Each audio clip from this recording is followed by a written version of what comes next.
Hindi na nakapagtimpi ang phenomenal box office star na si Vice Ganda sa Pinoy Big Brother Celebrity Collab Edition 2.0 Housemates.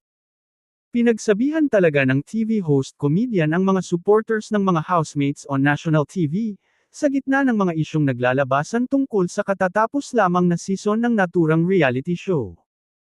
Sa guesting ni na PBB Celebrity Collab Edition 2.0 Big Winners Lela Ford Kapamilya at Caprice Cayetano Kapuso sa It's Showtime, nitong nagdaang Biyernes, March 6, 2026, hindi na nagpatumpik-tumpik pa si Vice.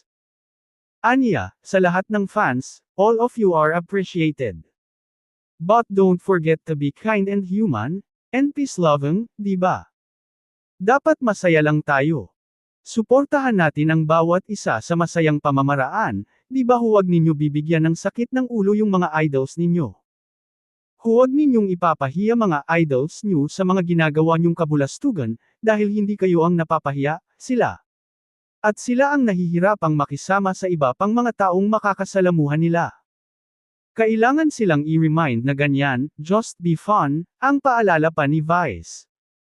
Bukod dito, nag-post din ang komedyante sa kanyang Twitter account patungkol sa toxic na fans ng PBB housemates. Madami nga talagang toxic na fans ang mga PBB housemates. Mabababa ang functional literacy.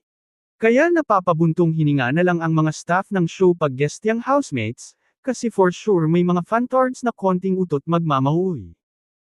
Walang binanggit si Vice kung anong partikular na insidente ang pinaghuhugutan ng kanyang tweet, pero base sa comments ng netizens, may ilang fans daw si Caprice na bigla na lang nag-alisan after ng segment ng Kapuso Young Actress, kahit hindi pa tapos ang It's Showtime.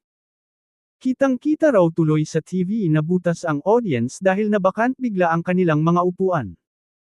Kasunod nito, niresbakan din ni Vice ang isang netizen sa Twitter na nagsabing ninang daw siya ni Lela Ford, na anak ng isa sa mga BFF niyang si Carla Estrada. Mababasa sa buradong tweet, ninang ni Lela si Vice Ganda plus beef niya si Carla, kaya gumaganti lang yan. Buwelta naman ni Vice sa kanya, tulad nito. Kailan ako naging ninang ni Lela? Di ko nga alam kung nabinyagan na yan eh. Ito naman makagawa lang ng chika.